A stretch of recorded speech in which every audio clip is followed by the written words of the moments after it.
you've got to teach them to be the leaders. They have to have empathy. They have to really understand and connect with their teams and evolve into management type of positions. It goes well beyond just a checklist. This is a Security Weekly production. Security Weekly is a resource of Cyber Risk Alliance.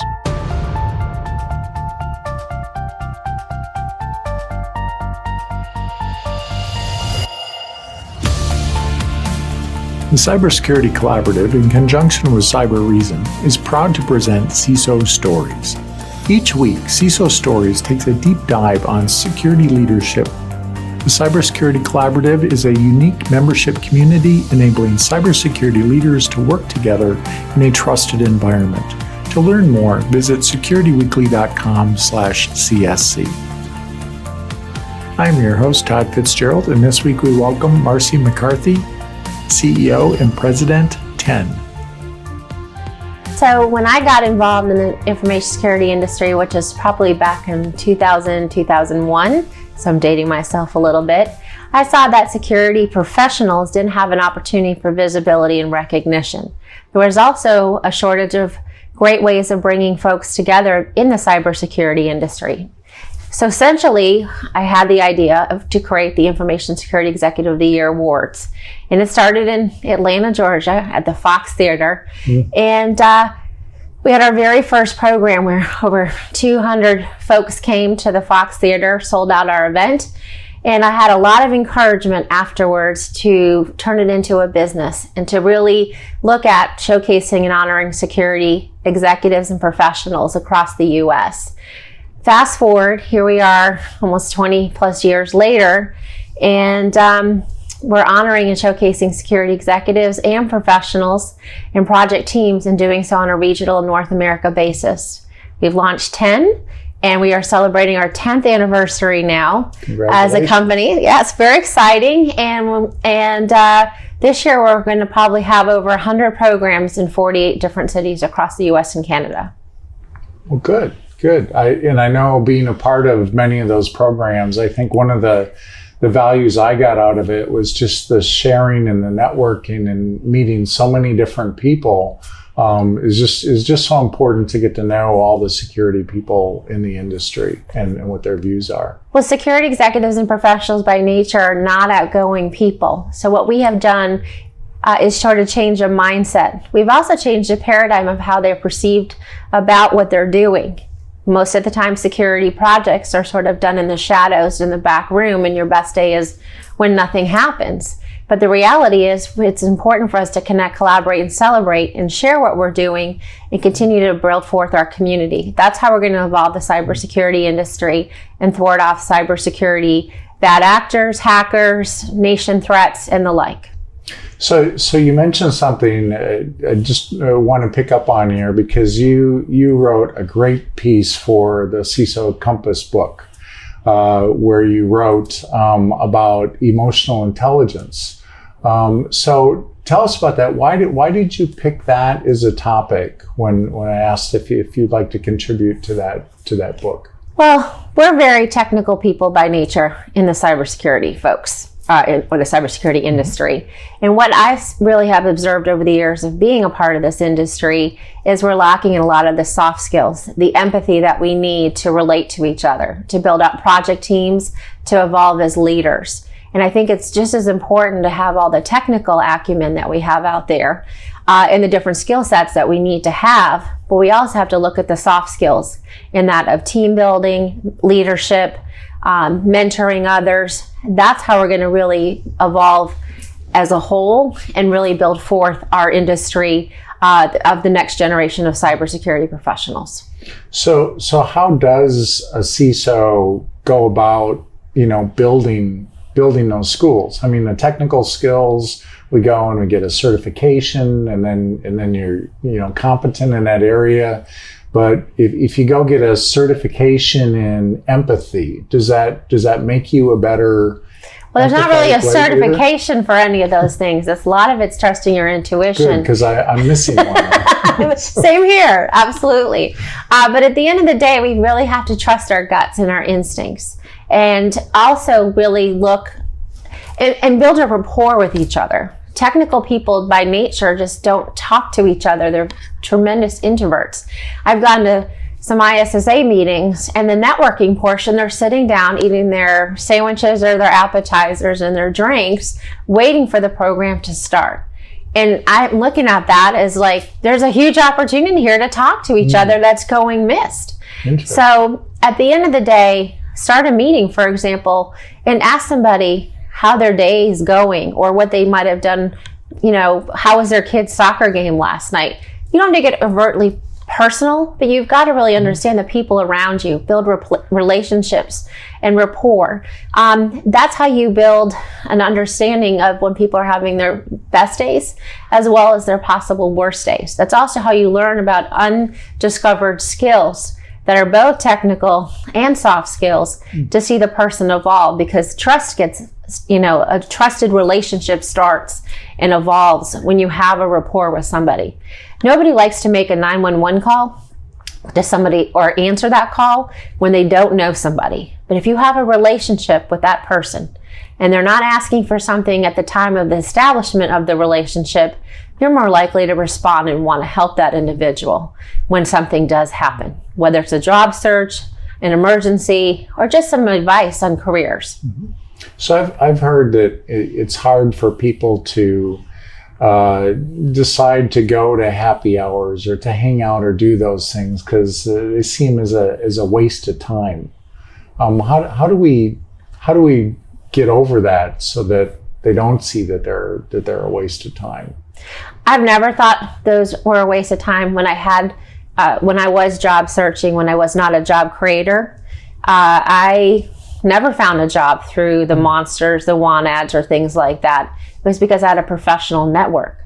My idea for the Information Security Executive of the Year Awards didn't come up from any type of book in school or any kind of outline. It came up because I was president of Women in Technology organization in Atlanta, and I saw similar that women at that time who didn't have a lot of opportunities for visibility and recognition, and were hoping to break the glass ceiling in technology.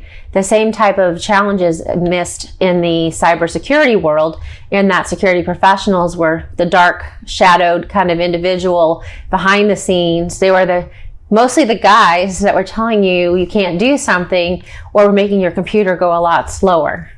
Over the years, we brought these folks out into the limelight, giving them the visibility and recognition that they deserve.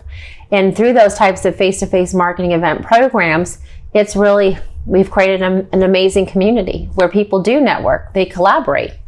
And you can't completely live in a vacuum and not socialize with individuals. Now, I know social media is very common and prevalent, and chat rooms and online types of areas prevail, but having the human touch is really important. And if you really think about that, that's the theme of our RSA conference this year, is the human touch. Yeah. In the midst of the coronavirus, but it's all good. Yeah, absolutely. So you talked about emotional intelligence in your piece. Have you seen the security officers increase their emotional intelligence, and how have they done that? I think it's really the encouragement of the teams. So if you're going to mentor individuals to become future security leaders, you've got to teach them to be the leaders. They have to have empathy. They have to really understand and connect with their teams and evolve into management type of positions. It goes well beyond just a checklist. One of the challenges that I've observed is the folks that come out of the military don't have a lot of the empathy and soft skills either, because they come from such a structured environment. They have done such an amazing job serving our country. But the questions I've often gotten at the conferences that I speak on this topic often come from veterans, and they're trying to assimilate into the commercial world in that, why is this important? How do I emulate, this type of skill, or how do I get this type of skill? And it's really just sitting down first and foremost and putting a list of skills about yourself together, your strengths and weaknesses, and use the weaknesses of areas of opportunity to improve upon. And then, at the end of the day, take some of those weakness skills and challenge yourself to kind of go down the list over a period of time. You're not going to conquer the world in a single day. But if you're not comfortable, going up to a stranger and shaking somebody's hand, try to go do that at the next event. Somebody that you want to meet. Force yourself to do it. Yeah. You have to get yourself a little bit out of your comfort zone. And when you get yourself out of the comfort zone, it becomes easier and easier. And then it starts to become more comfortable. And then at some point in time, it becomes habit. The article this podcast is based upon can be viewed in the best-selling cybersecurity leadership book, CISO Compass, Navigating Cybersecurity Leadership Challenges with Insights from Pioneers, available at Amazon.com and other booksellers. I think that's true with presentations too, and I know a lot of us have been speaking for quite a while in different places, and we seem to forget that some people are deathly afraid to get up and give a presentation. And some of the recent things that I've seen is some organizations, some of the CISOs have started to form groups within their companies, and they're having their staff speak, and it's in a no risk environment, because it's all within the company, and so everybody's getting that experience, and it's nice to see things like that. It's happen. Really important. So actually, when I went to Babson College many moons ago, we certainly had it. There was a participation, grade, and doing your homework grade, and doing your test grade and all that kind of stuff. But what I also thought was really unique, which I did not appreciate until later in life, is the class project and presentation component of our class. In that, we had to first work together on a class project in a group setting. That might have been for the first time being working on a team and not being an individual contributor. We were very competitive, but there was always ones that, let the others do the work, and you really had to simulate, how does that work in the real world?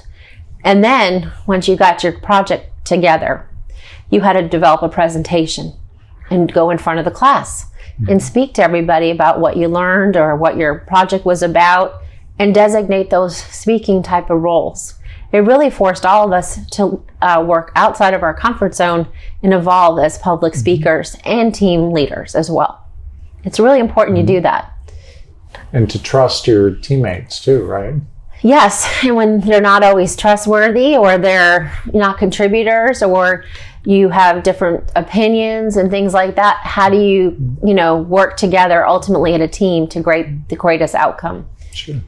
And security is not really all individual contributors. All the different roles and responsibilities that exist is really much more team-based. We've evolved much more into team-based environments, whether it's through evaluating technologies and projects to kind of consider, all the way to dealing with different kind of threat levels.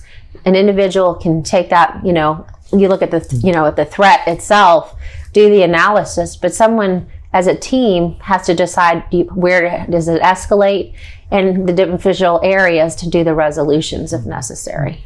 So how can the security leaders start to build those teams, or to build empathy into their, into their people? I think you have to take some time and build some soft skills training into your everyday world. So when you're doing the same types of things of, whether they're doing SOC training and skills training and things like that, you've got to take the time to bring in either an expert or work with your in-house training department to develop an appropriate program where they're learning emotional intelligence and the basis of working together as a team, leadership, management skills. Those soft skills can really make the difference for people to work cohesively. When we're in an environment now where we're in short supply of qualified talent, and it's very competitive, and you have to not just look at that aspect of the recruitment, but the retention side. If people are not happy where they're working, they're going to be easily out the door and going somewhere else. So the retention side of the things, the house, is just as important as the recruitment side. So you're building a culture where it is cohesive, and facilitates team building, and as well as opportunities for, advancement. And advancement doesn't necessarily mean going up, the org chart. It's advancing your skills and diversifying them. So really identifying those skills that have potential and areas of interest, and then taking advantage of building a skills map so they have a strong inventory evolution of those types of skills. Mm-hmm. Good. You also mentioned in your piece about self-care. Could you expand on that a little bit? Sure. So you have to take care of yourself once in a while. We live in a world that we want to take care of everybody else, whether it's our family, our friends, and, the people that we work with at the end of the day. Once in a blue moon, you've got to take some me time for yourself, whether it's just to enjoy some quiet time, something that you really enjoy doing, or just to kind of sit down and reflect on the things that you want to do next in your life. But once in a blue moon, it's really important to have a little bit of you time or me time. And I think that is a real healthy way to go. And I know when I'm in the road of travel and I'm going 100 miles an hour, every so often, I just have to take a step back. I do that actually through yoga. It's a very, like an hour and a half of time that I allocate, and there's no phones, there's no outside world. It's me and my intention. And I find that to be just incredibly therapeutic, and it really helps recharge myself with, just a whole new energy. I may go into the session thinking about something that's troubling me, and usually I'll come out with an answer. Are you finding, I know there's been chatter lately about the stress levels amongst CISOs, and there's been some debate as to whether is it more stressful than other jobs that are at the same level, or are you finding more people are coming wanting to talk about that topic, or are most people dealing with that themselves? Well, the life cycle of a security executive, is anywhere from 1.5 to 2 years. Although the security executives that I'm around have much more tenure at a lot of the different companies. So I'm not sure where that number really comes from. But there is a high turnover rate in our industry. But I attribute that a lot to more the demands of the role and the opportunities that await them out there. When you have, again, a shortage of supply for qualified talent, there's many new opportunities on the other side. They might be willing to go to a place where, or location or monetary reasons and things like that. However, what I am seeing is the less of the blame game is existing, but a lot more proactiveness has started to evolve. And I think that's a maturation of the breaches that we've seen, whether it be Equifax and Target. Blaming a whole regime of people isn't going to resolve the problem, but building the relationships with the leadership and board and mitigating and managing to a risk level that the organization can adhere to is really how you kind of take the stress level down. Now, you can't control the outside forces that are coming in that want to, attack the infrastructure, as well as even the insider threat that might want to steal information out there. But at the end of the day, if you are managing to your leadership team, your management team, your board of directors, and then implementing the risk level that they're willing to sign off on and have that trust between all of you, some of the worst things can happen, but all of you are in it together, and then the blame game doesn't happen. What happens is the resolution. And it really takes that security officer to really step out of their comfort zone. I think you said the key word in there, which was relationships, right? Yes. To build those relationships and to have that empathy for what their needs are. Yeah, so the most successful chief information security officers that I've seen over the years have been more the salesperson and the marketer. Now, they have certainly the technical and the business skills that are out there. From the technical side, they certainly understand the technology and often will embrace some of the emerging technology and incorporate it into the existing infrastructure and have a vision for that.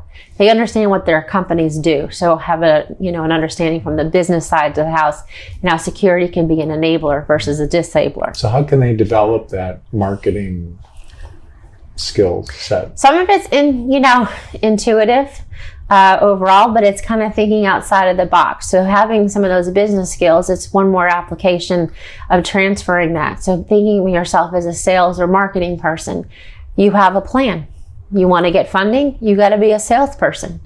You want to get people to buy into, let's say, the user awareness type of program. You got to go out there and market it and get people to accept the fact that they shouldn't click on a link. And, there's obviously phishing type of programs and security awareness programs that you can implement, but it's still a marketing program at the end of the day. And if you run it like a sales and marketing endeavor, you're going to have much better results. And I would say that across the board in a lot of different things you can do. If you run something as a sales and marketing project, you have a call to action. You have customers that you're trying to win and appeal to. And the deal closer is you get more funding and you get, let's say on the user side, users to do what you've asked them to do. Well, great. Well, thanks, Marci. This has been very informative, and I really appreciate you taking the time. I know you're very busy bringing all the CISOs together, so thank you very much. Thank you for asking me to be with you today, Todd. It really meant a lot to me, and I really should also appreciate you having me included as a contributing author to your book. Congratulations on all the success that you've had with the CISO Compass book. Well, thank you very much. It was my pleasure to share that information. And thank you for being a part of our programs as well. We really appreciate that. Thank you very much. Thank you. Cybereason reverses the adversary advantage with future-ready enterprise protection that empowers defenders to end attacks instantly on endpoints, mobile devices, and in the cloud. Cybereason provides the industry's top-rated endpoint detection and response, next-gen antivirus, and proactive threat hunting to deliver full visibility into every malicious operation and one-click remediation. Cybereason ends cyber attacks from endpoints to everywhere. Learn more about cybereason.com/CISO stories.